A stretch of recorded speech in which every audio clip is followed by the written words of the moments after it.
Bon matin. On a tous déjà vu les articles qui disent de quoi on va avoir l'air dans 1000 ans. Les articles qui disent qu'on va finir par avoir l'air de des aliens, ou qu'on va perdre le petit orteil, ou perdre notre petit doigt, juste parce qu'on s'en sert pas, puis qu'on va s'habituer à notre environnement. Mais il y a un problème fondamental avec cette théorie-là. L'homme peut plus évoluer. Non! Il peut s'épanouir, puis varier, mais il peut pas évoluer. Puis c'est pas parce qu'on est une exception, c'est parce que justement, on n'en est pas une. On est des animaux, puis notre biologie fonctionne comme celle des animaux. Fait que pourquoi les animaux continuent d'évoluer puis pas nous? C'est simple. C'est parce que les animaux connaissent la sélection naturelle puis pas nous. Parce que les animaux meurent. Mais ok, là, avant d'aller plus loin, il faut comprendre exactement ce que c'est l'évolution. Puis il n'y a pas 36 façons d'évoluer différentes. Dans la nature, l'évolution se fait toujours de la même façon. Les parents ont des enfants, puis les enfants ont une petite variante génétique. Ça arrive jamais que les enfants aient exactement le même code génétique que les parents. Même quand ils sont consanguins,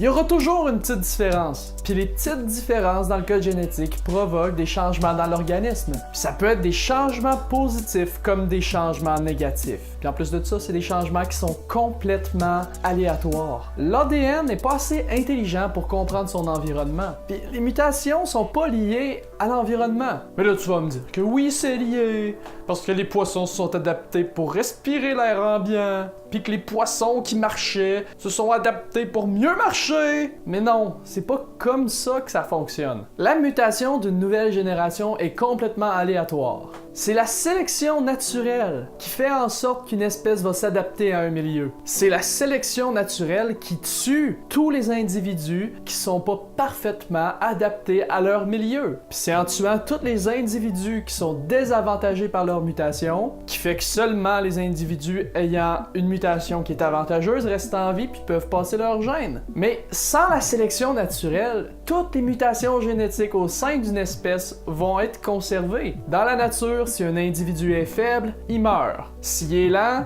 il meurt. S'il est stupide, il meurt. S'il y a une maladie génétique, il meurt. S'il est laid, il meurt pas, mais il n'y aura pas d'enfant.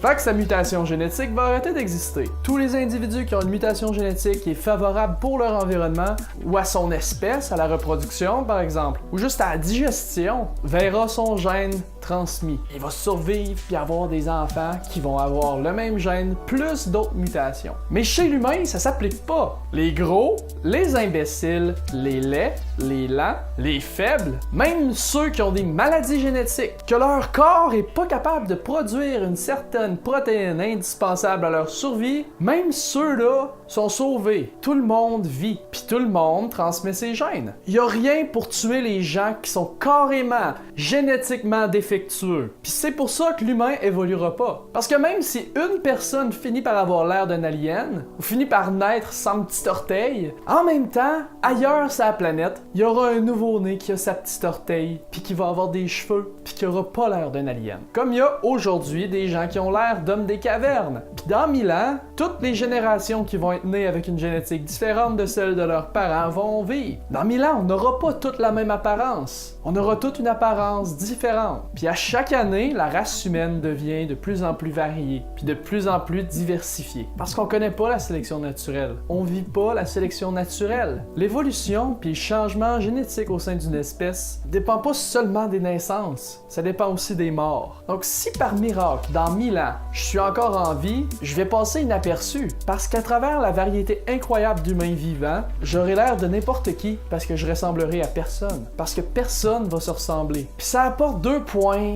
très importants. D'une part, ça veut dire que l'humain perd aucun avantage au point de vue de son évolution si on remplace une grande quantité de naissances par une vie sans vieillesse potentiellement éternelle. L'humain perdrait rien au point de vue de l'évolution à guérir la vieillesse s'il réduit le nombre de naissances. Nos technologies peuvent nous permettre de créer des évolutions artificielles, même éventuellement d'améliorer notre propre intelligence, de façon artificielle, ce que l'évolution pourra pas nous faire vivre en tant qu'espèce. L'autre point important important, c'est que la variété va juste continuer d'augmenter. Oui, il y a des gens stupides, il y a des gens laids, il y a des gens blonds aux yeux bleus, comme il y a des roux, puis des bruns, puis des yeux verts. Il y a présentement des gens qui se battent contre les différences. Que ce soit du racisme, du sexisme, de la xénophobie, de l'homophobie, de la transphobie, il y a des gens qui se battent contre les différences. Il y a des gens qui sont contre l'existence de certaines différences. Mais c'est complètement irrationnel. Il va toujours avoir de plus en plus de variété. Les gens vont toujours être de plus en plus différents. C'est un combat perdu d'avance. Aussi bien déclarer forfait. Si t'es contre la variété, si t'es contre les différences, aie pas d'enfant.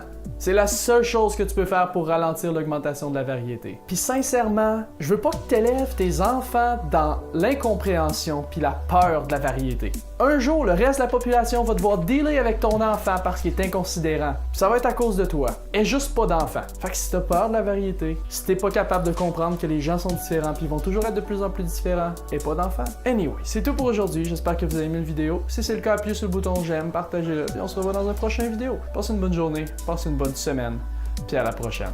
Bye!